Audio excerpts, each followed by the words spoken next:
given you that opportunity to do that. It's created a wedge between the intention to act and the action itself. And if you are patient and you restrain that impulse to act, if you look in that way, then the tension passes away and the volition passes away.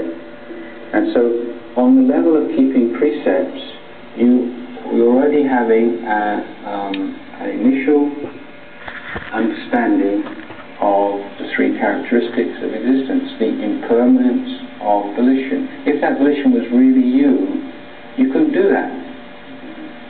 You wouldn't be able to reflect on it.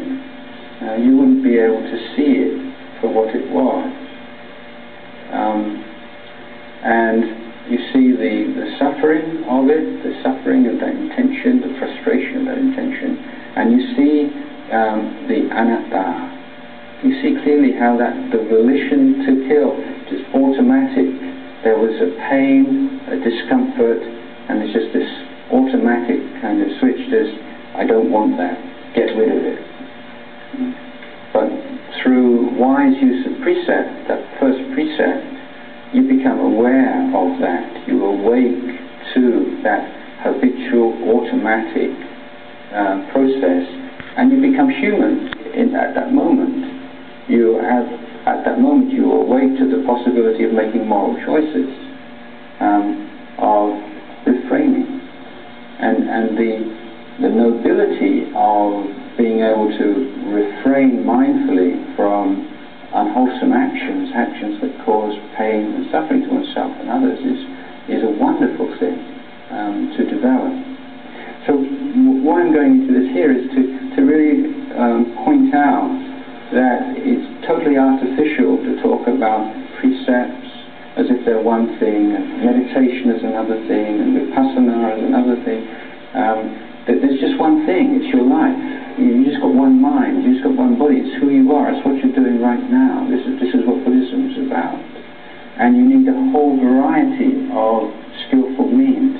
And some of the skillful means you need are based on volition, the volition to refrain, and the mindfulness of precepts. This is the whole sphere of sila.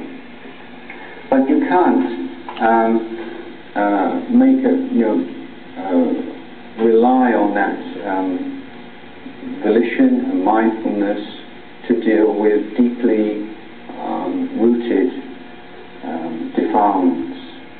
It's an adjunct to that, and it provides a basis for your ability to do that. But for that you need the power of samadhi. Now, you can make a firm intention that today I'm not going to shout at anybody, or I'm not going to hit anybody. And if you're very sincere about that, and you devote yourself to being mindful to the arising of the desire, you can deal with that. And this is the way that we practice on the external level. But you can't make a vow to yourself in the morning, today I'm not going to get angry at anybody. Because anger is something which is the result of past anger. There is a strong momentum there, and this needs the tools of samadhi. We talk a lot about defilements in Buddhism, or afflictions, or negative emotions, but that can only remain really a concept, except in the case of very strong anger and hatred and so on, until you have an experience of the non-defiled mind, of the pure mind, the still mind, the clear mind, and the pure mind, and that gives you a perspective. It's only when you have that direct realization of the pure, calm, clear, bright, powerful mind, which has laid down its obsessions and interest in the external world temporarily, that you can see just how mean and sullied the unwholesome kammas that arise in the mind are. And this gives rise to a shrinking away from defilement. This is the training on the emotional level. You know, there's the intellectual level. I'm not putting that down, but it has to be complemented by the emotional level. Similarly, you can study Abhidhamma philosophy and you can have quite a good understanding of the Four Noble Truths and so on. But unless you have a very deep and profound internal happiness in your mind, you can't understand what suffering means. The suffering mind cannot understand what suffering is.